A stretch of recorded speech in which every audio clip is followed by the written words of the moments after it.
Let's see this question. Hardening of the arteries due to deposition of cholesterol is called. Arteries में cholesterol का, fat का, fibrous tissue का या calcium का, ठीक है ना। यहाँ पे कोलेस्ट्रॉल दे रखा है लेकिन इसके अलावा कैल्शियम या फिर फाइब्रस टिश्यू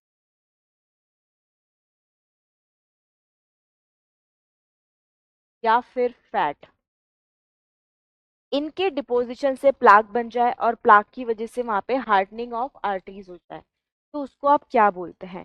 तो क्या उसको हम थ्रोम्बोसिस बोलते हैं? नहीं, थ्रोम्बोसिस में तो क्या होता है, क्लॉट फॉर्मेशन हो जाता है। थ्रोम्बोसिस मतलब क्लॉट फॉर्मेशन।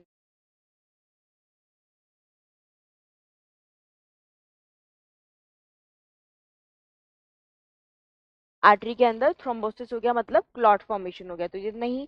एथेरोस्क्लेरोसिस बोलेंगे, बिल्कुल सही, एथेरोस्क्लेरोसिस ही बोलेंगे। एथेरोस्क्लेरोसिस एक तरीके का आर्टीरियोस्क्लेरोसिस ही है। आर्टीरियोस्क्लेरोसिस का मतलब होता है hardening of arteries due to any reason, है ना। जैसे मान लीजिए कि ओल्ड एज हो गई है, ओल्ड एज में इलास्टिसिटी जो है वो आर्टरीज की कम हो जाती है, तो उसकी हार्डनिंग हो जाती है।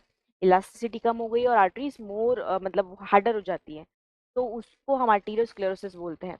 लेकिन यदि आप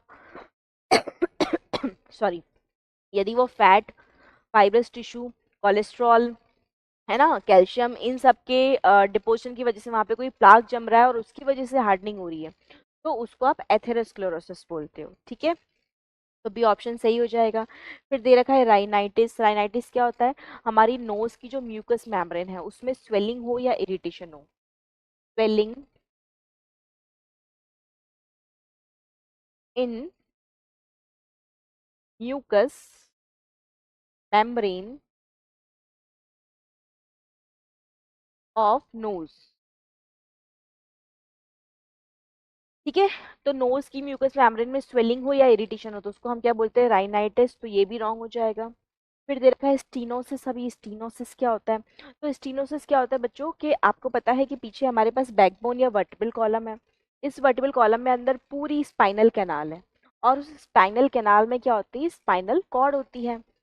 लेकिन कई बार क्या होता है, डिफरेंट कॉजेज की वजह से ये स्पाइनल कैनाल की नैरोइंग हो जाती है। तो स्पाइनल कैनाल की नैरोइंग की वजह से जो हमारी स्पाइनल कॉर्ड है उसके ऊपर प्रेशर लगता है, और प्रेशर लगने की वजह से दर्द होता है, तो इसको हम क्या बोलते हैं? स्टीनोसिस। तो बेसिकली यहाँ पे हो क्या रहा है, due to narrowing spinal cord is pressurised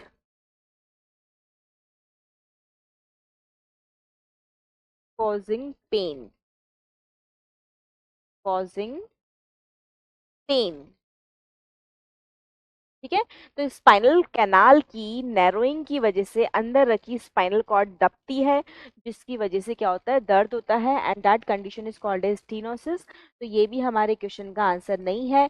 तो आर्टरीज की जो हार्डनिंग होती है कोलेस्ट्रॉल के डिपोजिशन की वजह से, उसको आप क्या बोलते हैं? एथेरोस्क्लेरोसिस। तो करेक्ट आंसर क्या हो जाएगा बच्चों? Option B.